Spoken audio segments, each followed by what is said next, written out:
یعنی کتنے علوم ایسے ہیں کہ جن میں اجتہاد کرتا ہو، جن میں استنباط کرتا ہو؟ دیکھیں اجتہاد بیسیکلی جو لغت میں اس کا مطلب ہے اجتہاد کا، وہ کوشش اور محنت کرنا. صحیح. ٹھیک ہے.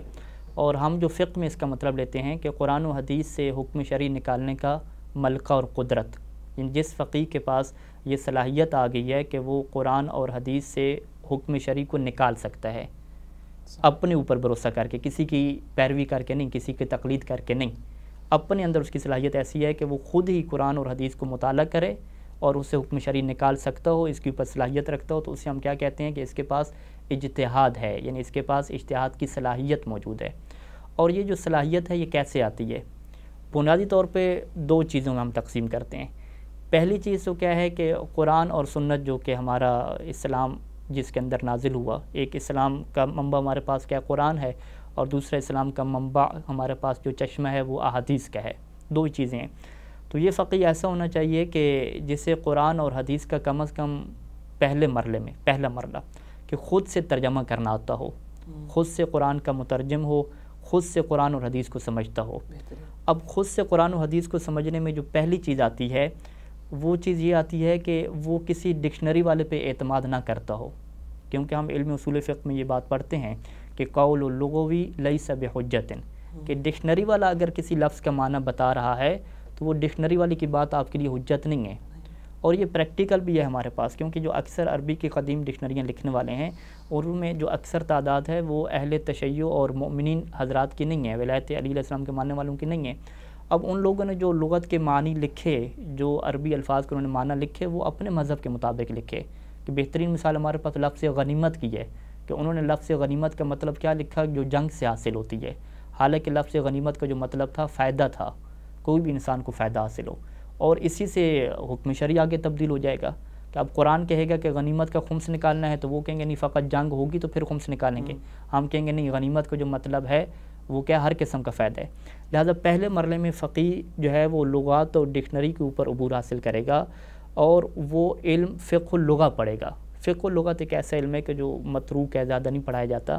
فقہ اللغہ پڑھنے کے بعد اس فقیہ کو صلاحیت حاصل ہو جاتی ہے کہ وہ یہ جان سکے کہ کون سا معنی درست ہے جو ڈکشنری والے نے بتایا اور کون سا معنی درست نہیں ہے.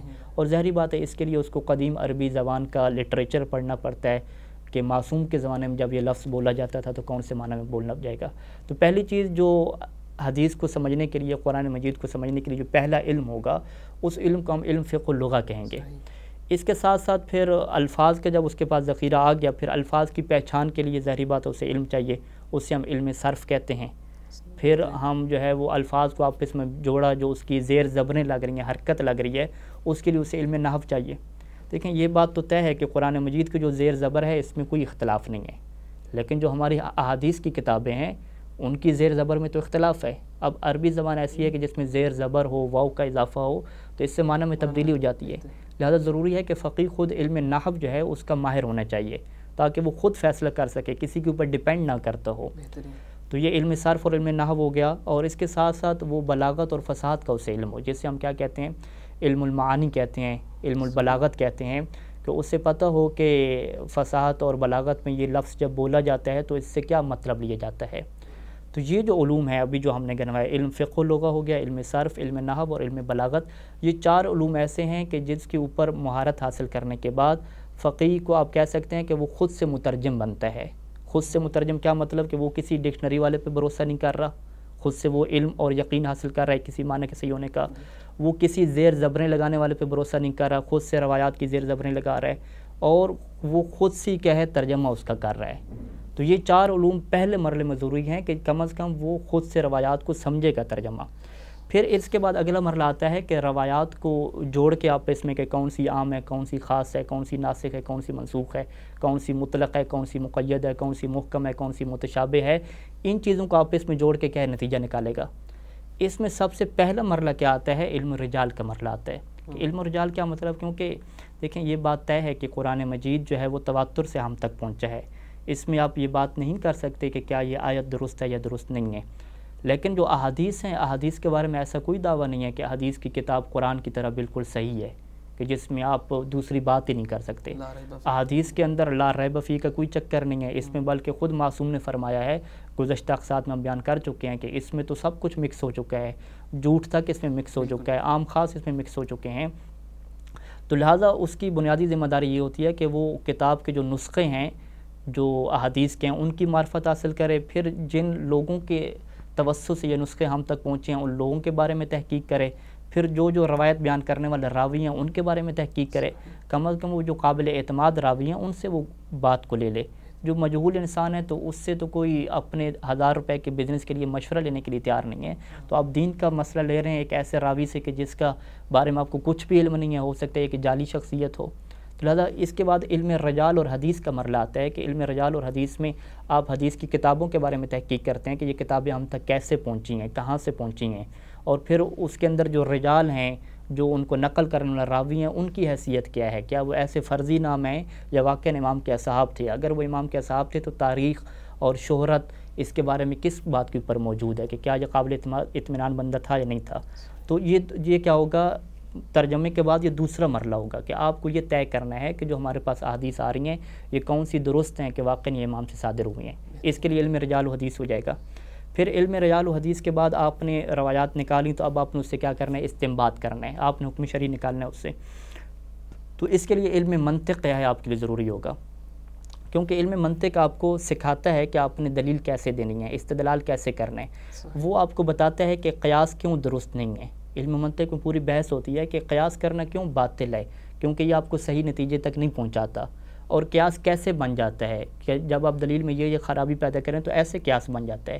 تو لہٰذا قیاس سے بچنے کے لیے، غلط استدلال سے بچنے کے لیے کہ جو انسان کو ظن اور ذاتی رائے کی طرف لے جائے، اس کی تشخیص علم منطق سے ہوگی.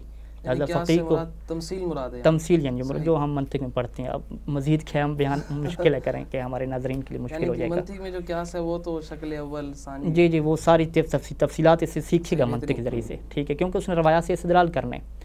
تو یہ کیا ہو جائے گا، اس کے لیے علم منطق ہو جائے گا. اس کے بعد علم اصول فقہ.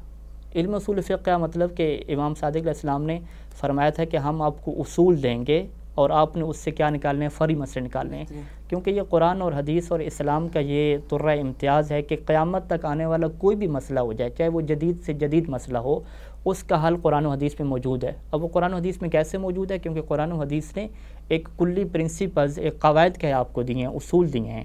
تو اگر ان اصول کے اوپر آپ بحث کر لیں گے، ان کو طے کر لیں گے جو اصول قرآن و حدیث سے نکلے گئے ہیں، تو یہ آپ کے پاس کون سا علم بنے گا، علم اصول فقہ بنے گا. یعنی کچھ لوگ کہتے ہیں کہ اصول فقہ یہ ذاتی رائے کا بنایا ہوا علم ہے. یہ ذاتی رائے کا بنایا ہوا علم نہیں ہے، یہ خود احادیث سے استنباط شدہ ہے. جیسے اصول فقہ میں ہم قاعدہ استصحاب پڑھتے ہیں. اب قاعدہ استصحاب امام کی ایک حدیث ہے کہ اگر پہلے آپ کو کسی چیز کا یقین تھا، بعد میں اس کے بارے میں شک ہوا، تو آپ اسی یقین کو باقی رکھیں گے. یہ قاعدہ ہے. اس قاعدے کی کیا تفصیلات ہیں، کیا اس کی شرائط ہیں، اب اس کے اوپر اتنی موٹی موٹی کتابیں تشکیل پا گئیں. ایک برات کیا ہے قاعدہ ہے، ایک احتیاط کیا ہے قاعدہ ہے. اگر کسی چیز کا حکم قرآن و حدیث میں موجود نہ ہو تو اس کے لیے امام علیہ السلام نے کون سے قواعد ہمیں تعلیم دیے ہیں، ان کا ہمیں علم ہے. تو یہ علم اصول فقہ کیا ہوگا، ماہر ہوگا. تو علم اصول فقہ، منطق اور رجال و حدیث. اس کے بعد فقیہ اس قابل بنتا ہے کہ اب وہ فقہ کے میدان میں آئے اور خود سے کیا کرے، استنباط کرے. یعنی اگر ہم ان چیزوں کو گنوانا چاہیں تو ہم کہتے ہیں کہ 2 مرحلے ہیں. پہلا مرحلہ کہ فقیہ اپنے آپ کو اس قابل بنائے کہ کسی ڈکشنری والے پہ، کسی مترجم پہ، کسی زیر زبریں لگانے والے پہ ڈیپینڈ نہ کرے. خود سے اس کے پاس علمی طاقت آ جائے کہ وہ خود سے ہی ترجمہ کرے، خود سے ہی سمجھے. اور یہ تب ہو سکتا ہے کہ اس کے پاس 4 قسم کے علوم ہوں. پہلا علم فقہ اللغہ، دوسرا علم نحو، تیسرا علم صرف، اور چوتھا کیا ہے، علم فصاحت و بلاغت، جسے ہم علم المعانی کہتے ہیں. ان 4 علوم کے بعد اب جب استنباط کا مرحلہ آئے گا تو اس میں سب سے پہلے وہ احادیث کی جو کتابیں ہیں اور جو اس کے راوی ہیں ان کی معرفت حاصل کرے، تاکہ وہ کسی ایسی حدیث کی طرف نہ چلا جائے کہ جس کے بارے میں ظن ہو کہ پتہ امام نے فرمائی بھی ہے یا نہیں فرمائی. اس کے لیے علم رجال و حدیث ہو جائے گا، جس کو ہم 5ویں علم کے طور پہ لے رہے ہیں. اور چھٹا علم منطق ہو جائے گا کہ جب اس نے استدلال کرنا ہے، قیاس سے کیسے بچے گا، قیاس سے کب قیاس کا ارتکاب کرے گا، اس چیز کی معرفت کے لیے علم منطق ضروری ہے. تو یہ 6 علم ہو گئے. اور 7واں علم ہم نے کیا رکھا، علم اصول فقہ رکھا کہ وہ فقہ کے کلی قواعد کے اوپر اس سے کیا ہے، بھروسہ ہونا چاہیے اور اس کے اوپر مہارت اس سے حاصل ہونی چاہیے.